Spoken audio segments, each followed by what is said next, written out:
Good morning, everybody. This is our fourth webinar in this series with SABSA, the South African Business Schools Association, in collaboration and partnership with ACBSP Region 8, represented by the chairperson, Denver Grieg, who is sitting there behind that wonderful picture of the Stellenbosch backdrop.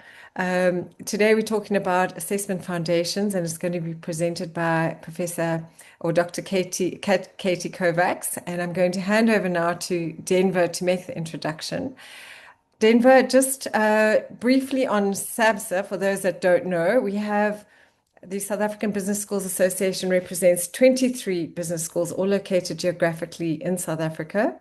And most of our schools offer a variety of programs ranging from executive education to short courses, etc. But all of them need to have an MBA or a Masters of Business Leadership that's accredited with our own South African Council of Higher Education. Many of our schools obviously have international accreditation with AACSB, ACBSP Region 8, EFMD, EQUIS, etc. But today, obviously, we have our partnership with ACBSP Region 8. So welcome to everybody here on the call, and I'm handing over to Denver now. Thank you. I'd just like to welcome everyone and to echo what Anne has just said. So thank you to everyone for joining. And we're very excited for this webinar and also for our collaboration between ACBSP Region 8 and SABSA. Just to talk briefly about our partnership, ACBSP Region 8 and SABSA have entered into a 3-year partnership where our goal is to add value. One of the ways we plan to add value is through this leadership series.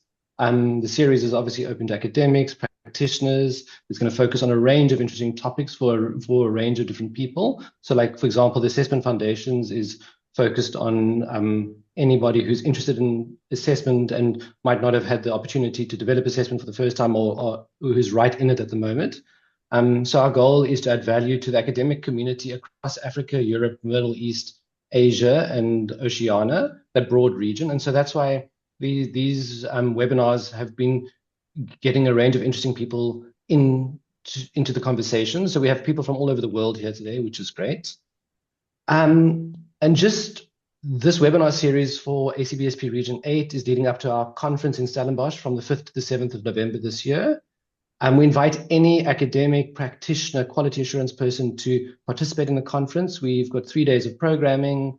The focus of the conference is the AI revolution, reshaping business, reinventing education, and transforming our world. The early bird registration closes on the 31st of August. Our first window for abstracts is also the 31st of August, and we received a range of interesting abstracts so far, but we encourage more people to submit because we really do want to create a meaningful dialogue at the conference. Abstracts, the second window closes on the 15th of September, and so if you're hearing about the conference for the first time or haven't had an opportunity to submit, there's a second window opening soon. The venue is in Stellenbosch at a beautiful conferencing facility there. And we'll focus on teaching with AI literacy for students, and trends in the business workplace. You can go to our website over there just to have a look at more information, but it's going to prove to be a very interesting and worthwhile conference. So we encourage anyone who would like to attend to please register. Today's session is obviously focused on assessment. I'm not going to get into too much detail here because Katie will cover all of this, but we'll focus on the purpose of assessment. We'll look at activity versus learning and myths in assessment. And Katie will delve far deeper into those areas, but we're very excited to engage with Katie on these. And please, this is a session where you can engage with Katie, ask her questions, and we can engage as peers in this space. So yeah, please do make use of that opportunity. And then just to introduce Dr. Katalin Kovacs, she goes by the name Katie. I've known her for a number of years and have had many interesting engagements with her, worked on various projects, and so I respect her and I'm very excited to see what she has to offer here. Just a little bit about her. She's worked in quality assurance and accreditation around the world. She's from, well, at the moment, she's from Hungary, but at the moment she's based in the Netherlands. She previously was the Dean and Associate Dean at Maastricht University, focusing on global education programs across the world. She has deep experience in accreditation and governance, where many of our conversations focus on. And she has her doctorate from the University of Bath. So welcome, Katie. We look forward to hearing from you. And yeah, over to you. Thank you so much, colleagues. Thank you, Anne and Denver, for the introductions. I really appreciate it. I'm very excited to be here with you today. So as Denver mentioned, today we'll be talking about assessment foundations. And really what my objective is that we have a high-level view of assessment foundations, and we'll talk about a little bit of practical experiences throughout the presentation. We'll also stop somewhere in the middle, so if you have questions, you can ask. But just remember that at the end, you can ask questions, you can always send messages and so on, and we'll be happy to engage with you. So what we would like to cover today is just talk about what people assume when we talk about assessment. What is the real value of assessment? We'll also talk a little bit about various assessment designs that you can use in your programs. We'll talk about different myths, but also just discuss, that shared language that will drive this process forward and will help you get engaged. So let's start with the first item. What is really assessment? So if you think about assessment, the core of assessment is really about gathering evidence and looking at this evidence and evaluating whether the students have those knowledge, skills, competencies, and how do you use this information to drive decisions and make improvements in your programs and courses. Now, we talk about assessment. Why is assessment so important, in our world? And so obviously the very first item that I wanted to mention is enhancing student learning. We are here as educators. The reason why we are here because of students, and we want to make sure that we deliver the best education for them. And so that means that there is continuous improvement with it. But enhancing student learning, of course, means that we are looking at areas where students are doing well. We are shining light on areas that the students are doing well, but we also look at areas where they are struggling, where they are not meeting the objectives. So we want to make sure that we address these and we improve this learning. And as I mentioned, continuous improvement is very important because these information that's coming to us from assessment will be driving decisions that will make the improvements in your programs. Let's not also forget curriculum development, because as you are doing assessment, and we'll be talking about this in a little bit, assessment helps you to link your program learning outcomes to your curriculum and to see how do you meet these program learning outcomes and how do you map everything together. And last but not least, of course, this is very important for accreditation requirements. You have these external checks and benchmarks that we mentioned already previously. Right now, we can look at ACBSP, and assessment also helps to showcase how you're meeting these requirements and standards. So I mentioned the accreditation requirements and continuous improvement, but I wanted to dive a bit deeper into this. So if you're looking at, for example, ACBSP accreditation, and for those of you who are not familiar with ACBSP, I'll talk a little bit more about it. But ACBSP, for example, requires institutions, when it comes to assessment, that you have an assessment plan in place, and then you implement this, and then you also show the improvements that you make into your programs. So requirement is you showcase a systematic, effective assessment process. For ACBSP specifically, this is going to be standard 4. Now, continuous improvement, though, is that you are developing something that you can keep up, you can sustain, and you continuously improve. Now, some of the mistakes institutions might do is when they have the accreditation cycle, they prepare for the accreditation with their assessments, and they go through the assessment, and they maybe drop a little bit of the activities that they do until they have the next round of assessment. but continuous improvement will ensure that that does not happen and that you continuously make improvements for intakes to intakes from academic year to academic year. And these changes will be very effective for your institution and for your programs. Now, I'm very excited that we have almost 100 colleagues here with us today, and I see that a lot of colleagues are from South Africa. So I also wanted to mention a couple of things, and of course, this is where you are experts, but we also have a couple of colleagues from Botswana and other locations. So just wanted to discuss the vocabulary a little bit, and from the South African perspective, I think when you look at assessment and improvement, you are talking a lot about moderation, for example, or you are talking about quality enhancement, recognition of prior learning. So these are very important indicators of quality. And here, if you look at the wording for South African assessment frameworks and ACBSP, I wanted to showcase a couple of items. So if you look at the right side or the right column, like I mentioned, ACBSP Standard 4 is the one that is looking at assessment. And in ACBSP vocabulary, when they talk about program learning outcomes, in South African terminology, this may be exit level outcomes. But what you're trying to see here with the program learning outcomes is what is it the students are trying or students should know by the end of the program, what are they should be able to demonstrate. Now, when ACBSP talks about performance criteria and assessment measures, it may be that in the South African terminology, it would be associated assessment criteria. So what does successful achievement look like? So you are setting your targets, what your expectations regarding those knowledge, those skills demonstrations. When ACBSP mentions systematic student learning assessment process, that might be an integrated assessment in your South African terminology. And that actually means how will your students demonstrate learning across all these qualifications.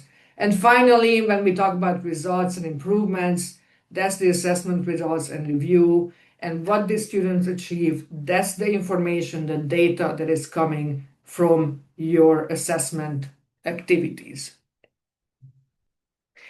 Now, let's look at, in an overarching way, how does the assessment cycle will look like?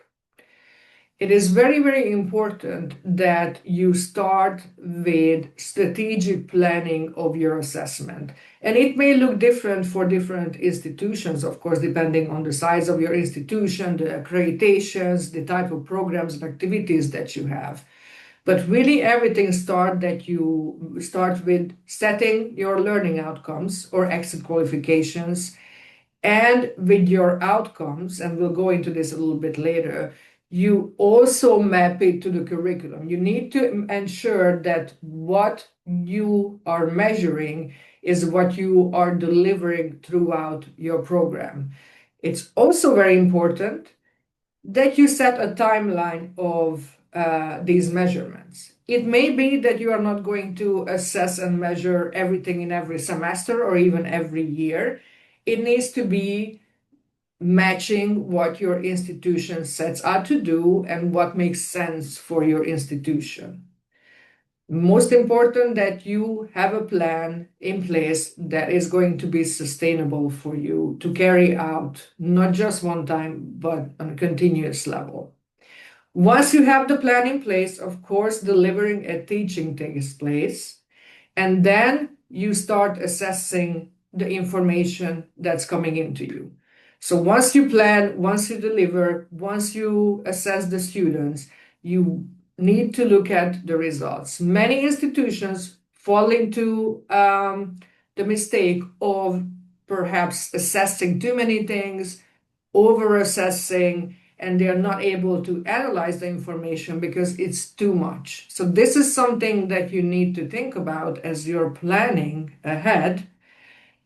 that you want to make sure that whatever data is coming in, that you're able to analyze and actually use it. This is what I've talked about at the beginning when we identified what assessment is.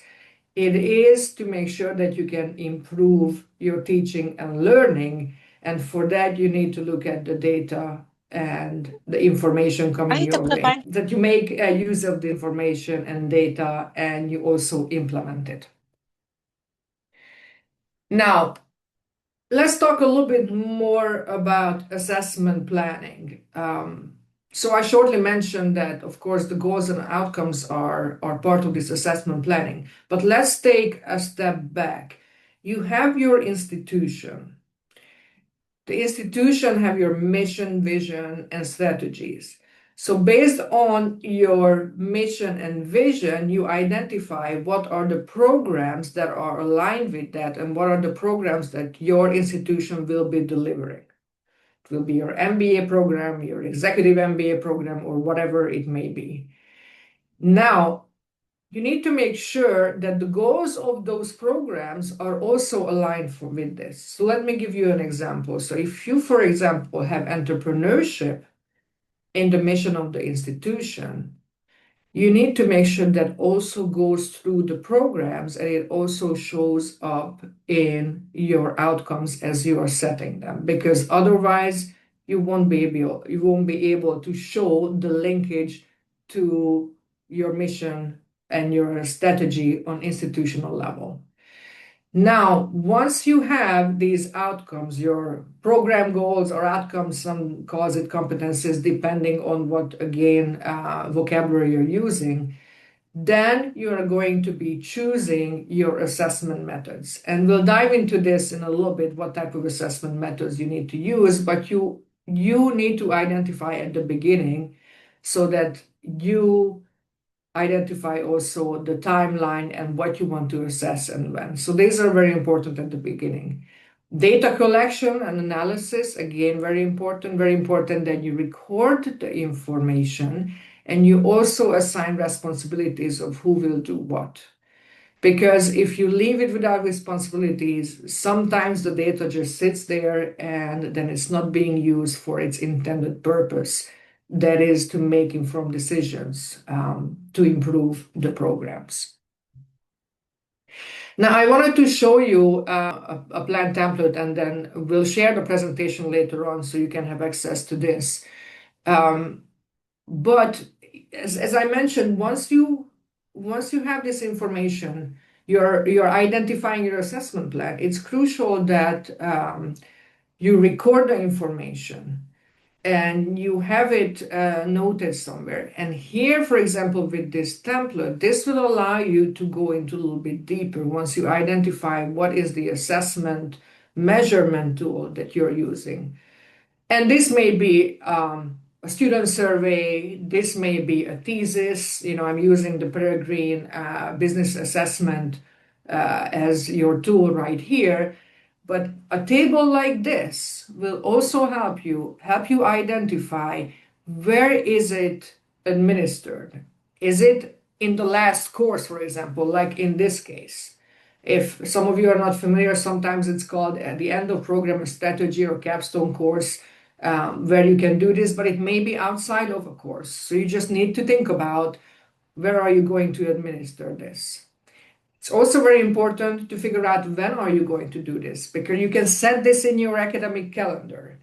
As we are working with our academic calendars, I already knew exactly what am I going to do and in what month, what week. So we plan our activities around that.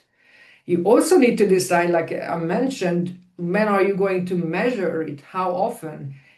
Maybe you don't do it in every semester, depending on what kind of programs you have. If you have an online MBA program, for example, that's continuous enrollment, you will be assessing from different times compared to those who are working with 2 intakes in a year, right?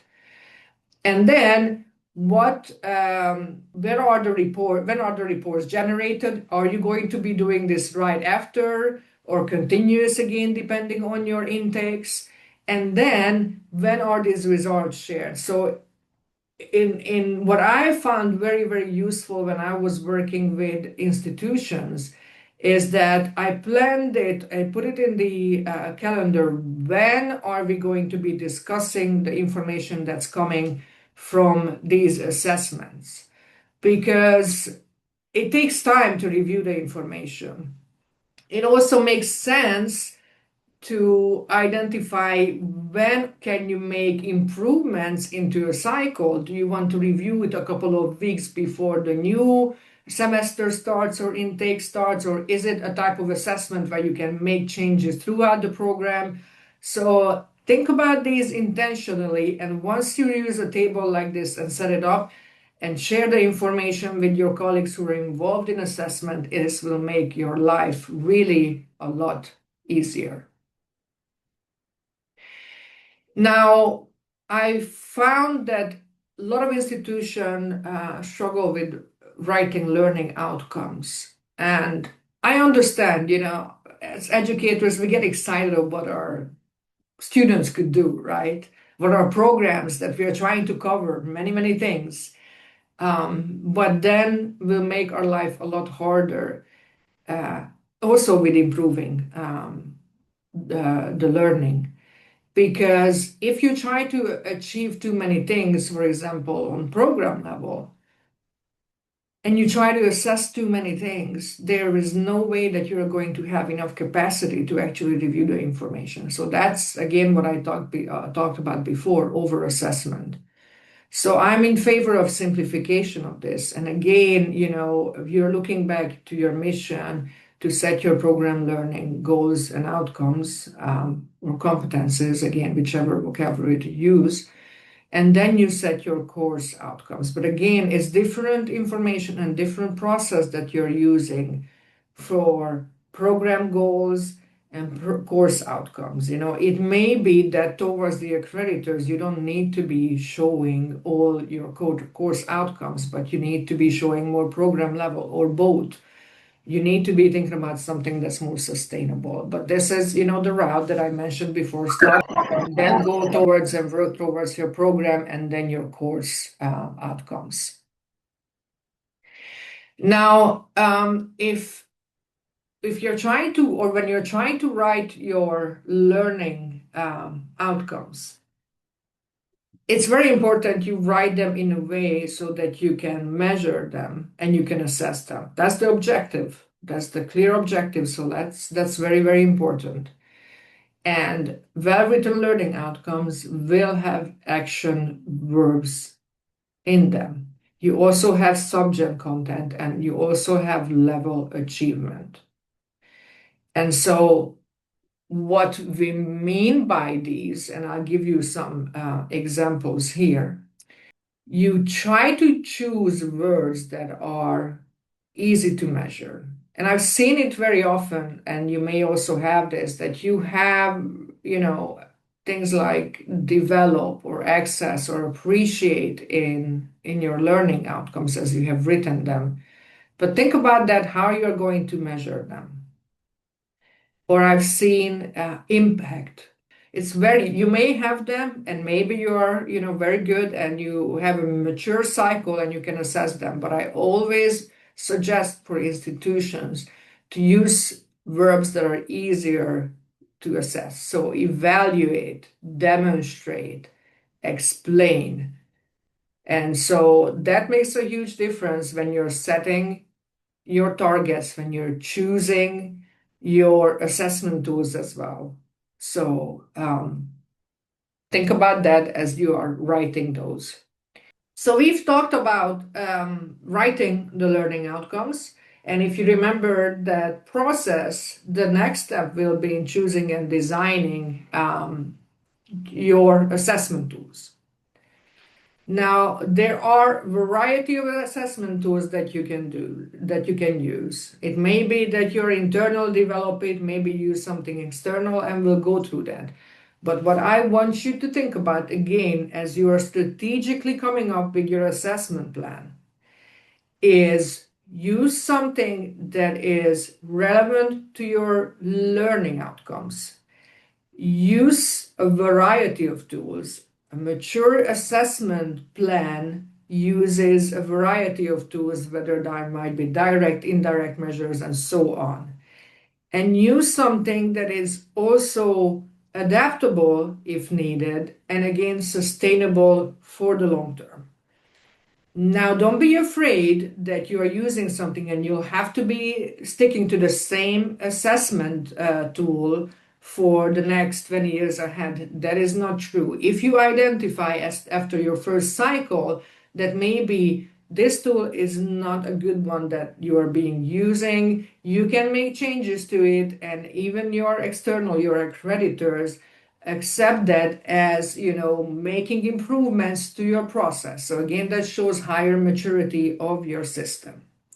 So very good idea to use a variety of tools to make sure that you assess different aspects. So I wanted to talk a little bit about direct and indirect measures of student learning, and that of course is important also when it comes to ACBSP Standard 4 and many other accreditors as well. So direct measures of learning mean that you are actually measuring student learning gain. So these direct assessment, for example, can include your exams at the end of the program, your thesis at the end of the program, your projects at the end of the program, portfolio, and so on. So it's measuring student competencies.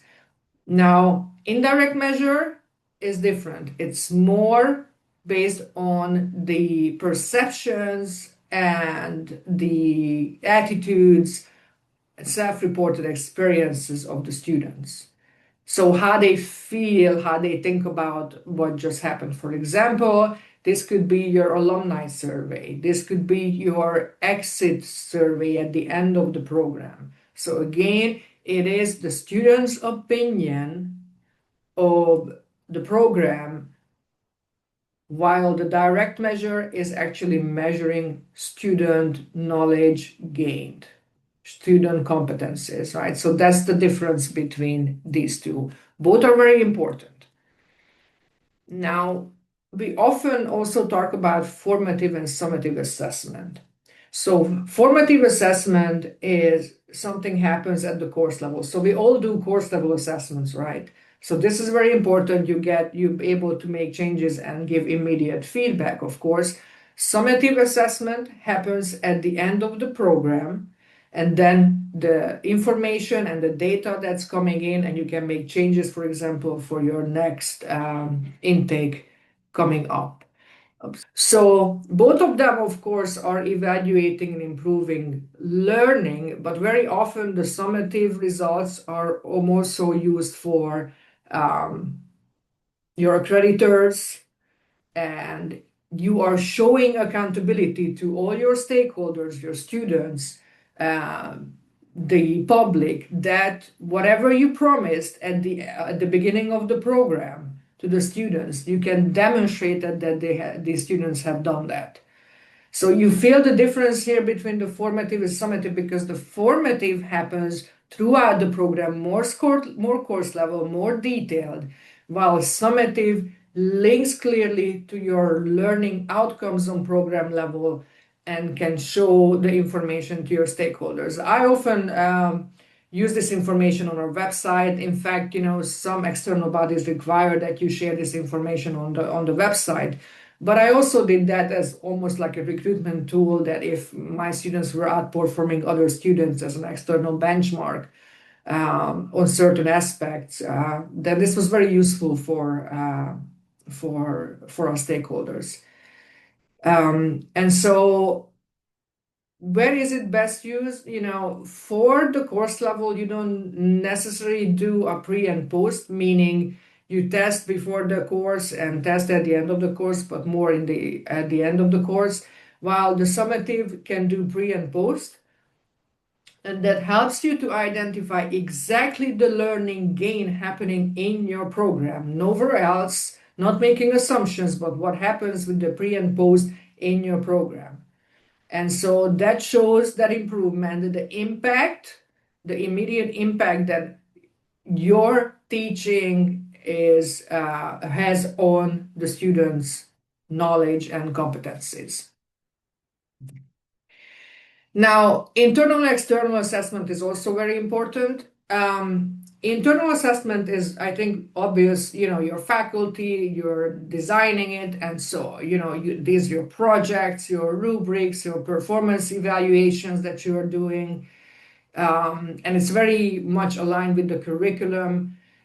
Your faculty and administrators may be developing it, while the external assessment is something different. For example, Peregrine Global Services, we offer this external assessment, and this is developed by a different organization. What it allows you to do is it allows you to have more standardized evidence and external benchmarking. So here is where the interesting part comes in from ACBSP. They're part of their standard 4.3, I think, requires that you do some type of external benchmarking. And sometimes it's very hard to externally benchmark unless you have a national body that helps you to carry this out, or other institutions are willing to share their information. But both are very important, and you can use them again and mix as you need it, as it fits your national and institutional objectives. We talked about sustainability and scalability. And again, I cannot emphasize this enough. If you are an institution that maybe you start a program with 20 students right now, you need to think ahead the type of assessment you will use if there were 200 students and the quality cannot suffer.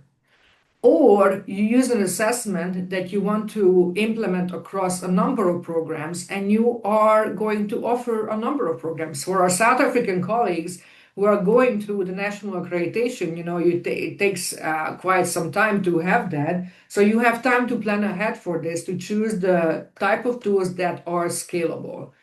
And again, you can make changes in the process, year 1 or 2, that's good. But if you have to change everything because you're not meeting the quality of that tool, then that's a problem. So think about this as you go ahead or go forward with this planning, and think about also for the sustainability, how much effort does your faculty have to put this in, these assessments, tools, and delivery when you're choosing them. Now, we talked about different assessment methods, but just, and I'm sure you're familiar with these, but I just wanted to mention it. So the rubric-based assessments, of course, are very good to use with the thesis and projects and whatnot. The exam-based assessment and, of course, and the program. I really want to thank you.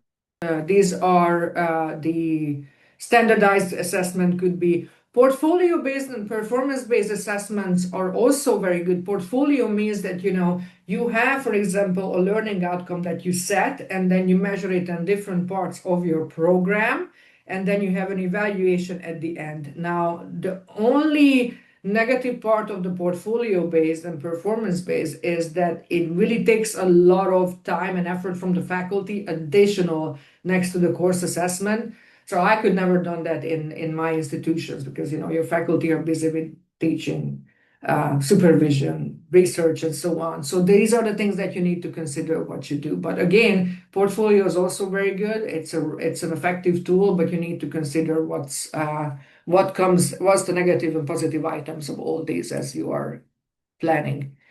And then we went from the planning, we went from delivery, we went from choosing the tools and setting the targets.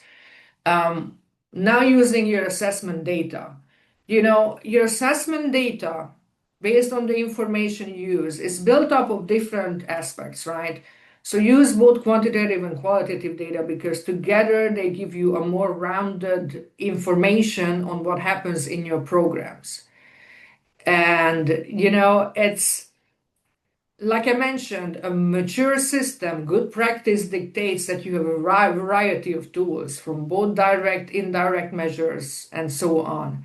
But very, very important, use different tables and frameworks to have clean and organized data, because I can tell you that faculty will not be reviewing your data unless it's presented so they don't waste time, so that it's clean and organized and they can easily draw conclusions. Now, some of us like to dig into the raw data, but I can guarantee you about 80% of our colleagues will not do that. So, and it helps with saving time and effort when you clean and organize your data. Now, I also wanted to point out grades because we have a couple of institutions who tend to use grades as measures. And of course, course level, that's how, it goes onto the transcript, so it's very important. However, when you're looking at program level assessment and linking your learning outcomes to what you're measuring, grades are not going to be useful. Why? If you look at this, for example, the two students have 81 at the end, right?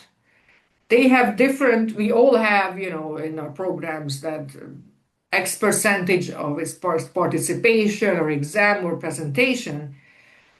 But if you want to link an outcome, for example, communication that you are measuring, you're not going to be able to see that from the final grade of 81, right?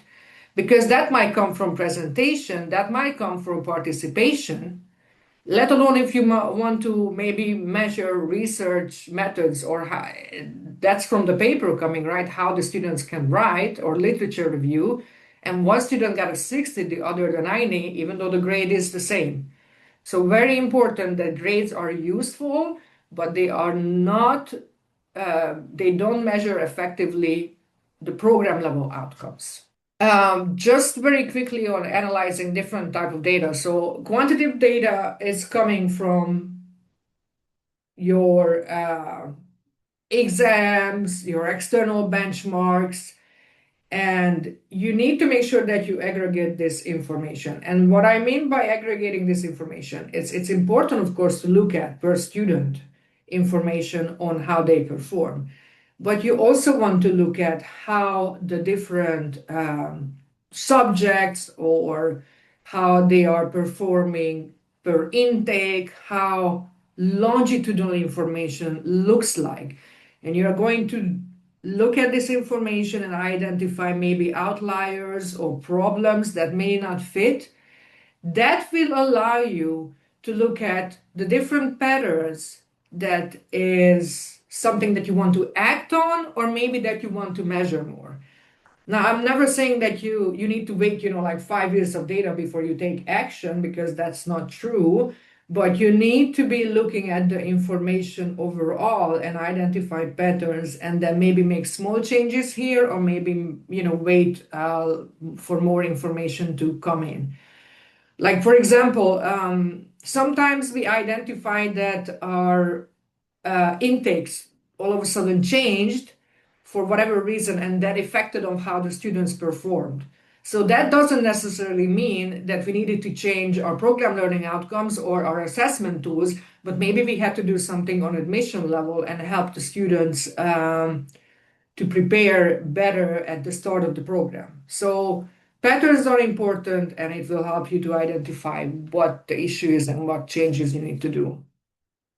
Qualitative data is, of course, very important. Triangulate this information with your quantitative data, and then it allows you to do a nice analysis of what could be the reason why you have that information, right? So what I discussed earlier. So quantitative data gives you some information together with qualitative thematic analysis will help you to have rounded information so you can make decisions. Now we are starting to get to the end now, and I wanted to show you this chart here because we talked about how we plan, right? Identifying the learning outcomes aligned with mission and vision. We identify what assessment tools we are going to use, the targets that we are going to do. We are going to teach, deliver the program, collect the data. We also identify that we are going to analyze the data and how we are going to do this and study the results. But what many institutions struggle with is actually act on these and make changes. It can get scary sometimes, or you dismiss the information that's coming in, or you just report because of the accreditors want it. But really, the core of assessment, the core of quality is that we make quality improvements. This never ends. The quality improvement never ends. If you meet all your targets, it might be that you didn't set your targets high enough. If you fail all of them, maybe you're expected too much, but you always make changes and you always try to achieve better results. As you are changing your curriculum, right? Higher education is changing so fast. We are introducing new specialization, new things, we have new core areas. So there's always something that we can improve and act on. And you also identify what changes you make, you plan that, and then you monitor those changes. And it's, again, not a problem if maybe those changes didn't yield or don't yield the results that you expect. Then you go in and perhaps make changes again, or you wait a little bit more to gather more data on it. But evaluating the data, sharing the results, and acting on it will be the most crucial part as you are closing that loop. So keep that in mind as you are going ahead. And again, the cycle continues with starting making changes. And it may be that you also make changes into your learning outcomes, right? Maybe you combine some learning outcomes, or maybe you change the wording like we talked about because it's not the correct way to measure it. I think it's very important that don't be afraid, start planning, do your best, and then it's going to help you. I see somebody's hand up. Poppy, you have a question?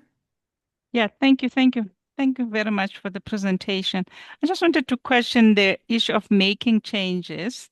I know that perhaps the student performance is bad and the failure rate is high, and the changes is not with the learning outcomes, but it is about the student themselves, not putting in their weight behind. So what kind of changes would you make? My second question is around making changes. Some of the changes are regulated. You're not allowed to change a certain percentage of your curriculum. So how feasible is it to make those changes? And also as an institution, we find that we cannot make changes every term or every year. We make our changes in a cycle, say after 3 years. That was just my comment. Thank you. Now, thank you for these questions. And I can so the first question was, if the issue is the student and they don't study enough and they don't have a very good completion rate, right? So that if you feel that the students are failing, then maybe this is something that you will need to address more at the beginning of the program. Number one, I would ask, are they fully ready? Do they have all for example, in an MBA program, especially with an executive MBA program, I've had that students who've been out of higher education for a long time struggled more, or maybe they didn't have the business bachelor program and they struggled. And so they get discouraged and they struggle. So maybe it's a good idea not to make changes in this, like you mentioned, Poppy, in the planning, but how do you mentor them? How do you identify what are the issues that the student facing? So some accreditators call this pastoral care, mentoring, whatever it may be.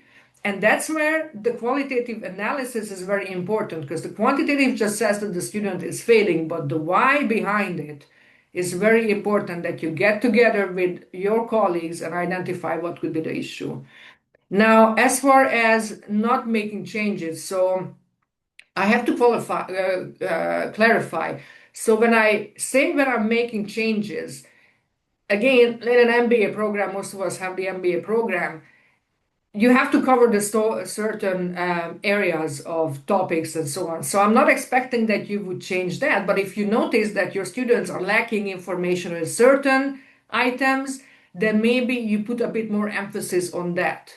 So I'm not saying yet that you make major changes in it. Or what I had before is that my students were really not doing well on the thesis and research methods. So we moved the course more to the beginning, and we had more check-ins. We had and Oliver can talk about this. We had a 1-pager, a 10-pager, and so on. He was my colleague who we worked on together with these. So these type of changes I make. We all have our national accreditors, right? In our case, had the Dutch and so on. So yeah, you need to make sure that you cover all that. And this is not going to go against this. This is why I mean that you need to make sure that you come up with a plan that fits the system, the requirements that you have to meet. And also making changes when I make, when I see, if I do formative assessment, and for example, we had different deliveries in different locations, we identified that one course was not as good as the other, then if that course is going to be delivered somewhere else, maybe you can look at it and plan, but it doesn't mean that you're making huge changes again. And then I'm a big favor of looking at longitudinal information. So I think that is in line with what you need. So let me see. So yeah, we're talking about making changes. So that's in line with what Poppy was asking. Tracking the information, I think I talked about this enough. Very, very important is that analyze the information, document. That just, if you don't do it, then a lot of your efforts are wasted. And this documentation, can be that you're using internal systems, again, external system, whatever may work. And there's plenty of examples out there from other institutions, what could be used, what would be useful for the size of the institution that you are, the number of programs, and so on. So obviously, a bigger institution will have a different planning, especially for online deliveries, than one who's having smaller programs. So, and then this is just a slide here, but you'll see it once we share the presentation. This is actually from ACBSP, what they use. When you're evaluating yourself, what do you think, how is your assessment looking like at this point? And so I think it's good that you have this self-reflection as you go through a couple of your first cycles and identify, where you might have gaps, you feel like improvements needed, or there might be areas that you don't want to change. And that's great. That's what you're trying to get to. And it's also not a bad thing if you feel that, okay, in this area, there are issues and we need to make major improvements. So use this again, plenty of frameworks out there for you to think about. So looking at the time, and I want to be able to have some time for questions. I've talked about many of these, but remember what we mentioned is assessment is not just an accreditation exercise. It's not for window dressing. Our core is to make sure that we deliver the best that we can for our students. We are here for them, and for that, you need to have the continuous improvement. Not just one test and one survey doesn't tell the whole story. So you try to have a comprehensive view of what's happening in your programs. We talked about grades as well, so I'm not going to mention that anymore. Number 4, very important. Assessment data is not a hammer. Let me tell you, we've had faculty members who were worried if the assessment information coming in, you're not meeting the targets, that's going to go into their evaluation and so on. And that should not be the case. Assessment data should highlight what's working well, and we need to make sure that we also highlight that information. And it also highlights what could be improved. So that's what we use assessment for, is to make the improvements, not to punish anybody or anything else, not to point fingers. So that's very important, that mindset for assessment. And then finally, just 1 minute, for those of you who are not familiar with Peregrine Global Services, we are actually offering institutions external validated assessment tools. So this is very easy to meet accreditation requirements, but it helps your faculty to take that workload off your faculty's shoulders and work with these assessments, fully online assessments, and it's very useful for both direct and indirect measures. So that's what we do. And here just a screenshot of the different reports that we provide, so that it's easy to look at. Remember, I talked about how you want to make sure you present information that's easy for your faculty to absorb and make improvements, and this is what we try to do. So, I would like to end my presentation right now, and I apologize if I went way too fast. It's a lot of information, I understand, even if it's basics, but thank you for being here and listening, and I want to open the floor for any questions that you may have. Thank you so much for that, Katie. That was brilliant. There's a couple of questions in the chat. I see. Yeah, mine was just between undergrad and postgrad programs, and obviously the focus on business schools, being on applied management and business practice. Do you see any major differences there, or have you got a quick insight on that? Yeah, so I think when you look at undergraduates, it's easier to use the standardized testing, obviously, but some of the standardized testing is not necessarily addressing higher levels of blooms, of course, and the skills and so on. So you need to make sure that you have a variety of assessment tools again here for the undergraduate and graduate. But again, as you're putting together your formative and summative assessments, it will need to make sure that it matches to your program. So I think that's the quickest answer. How are you addressing the challenges related to AI and assessments? Yeah, so what we've seen just very quickly with AI, because I don't want to go into I think we'll be going into the AI discussion at the conference, right? In Stellenbosch, so please join us there. But I think what we are facing a lot that, the students have always been creative when it comes to assessment. And now, with the use of AI, we need to make sure that, we educate the students, but we're also prepared if you have a certain type of testing online that you have different proctoring options available and so on. So because it's getting very complex now. And then there is, how will the revised higher education quality? Okay, I'm not sure about that one. Maybe Anne, you could help me with that. Neo Jacobs was asking. Yeah, I think we'll hand that over to Denver to answer maybe after Okay. you're done. We'll come back to that one, Katie. Okay, and then what about perception that exam encourage students to memorize? Yeah, I mean that's a whole different presentation. I think, Poppy, about standardized testing and knowledge gain. So it's complex for sure. But yes, from your perspective, what Mustafa is asking, what assessment method? Yeah, I'm a big believer of direct measures. I think you always have to have direct measures, and I tend to go for at least 2 in the program and then have at least 1 indirect measure. A lot of questions, so this is good. I'm trying to catch up here. So in assessment development and developing instructions at the teaching moment, where does the line between over instruction and teaching moment? Well, and that is, again, we could talk about it for a long time, but depending on your students that you have in the program, the new generations, it's a lot less teaching, more moderation and more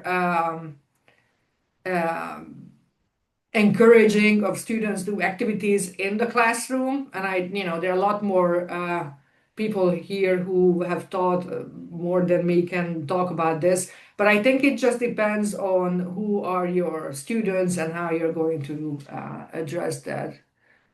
Okay. How can we build sustainable quality assessment with AI being ever changing? Yeah, we have built our own internal AI using different activities. So indeed, it's a continuous moment. We are continuously changing things with the use of AI, but always with human oversight. Yeah, so that's very, very important. Meanwhile, Oliver was asking something, but I see you put your hand down. Well, one of the questions led us toward this. I was going to ask it as a question, but I decided to just make it as a statement for everybody here. So Peregrine, you're going to be at the conference in South Africa. ACBSP will be there. SABSA will be there. So anybody in this call that really wants to dive deeper into these conversations, come to Stellenbosch in November. This is what it's going to be about, is diving deeper in these questions and AI is changing everything. It's changing Peregrine, it's changing ACBSP, it's changing our entire approaches. And these are the times when we will share our best practices. So I look forward to meeting all of you in South Africa. Katie, who's going to be there from Peregrine? At least two of us. So Kayla, our CEO, and I will be there also a presentation. But even before that, we'll have October 14th, another presentation coming up on assessment. So come and join us. That's going to be on the culture of assessment. So that's going to be also very exciting. And yes, please come to Stellenbosch. This is going to be my first time. So very excited to see all of you. And, and anytime you have any questions, please feel free to reach out to us.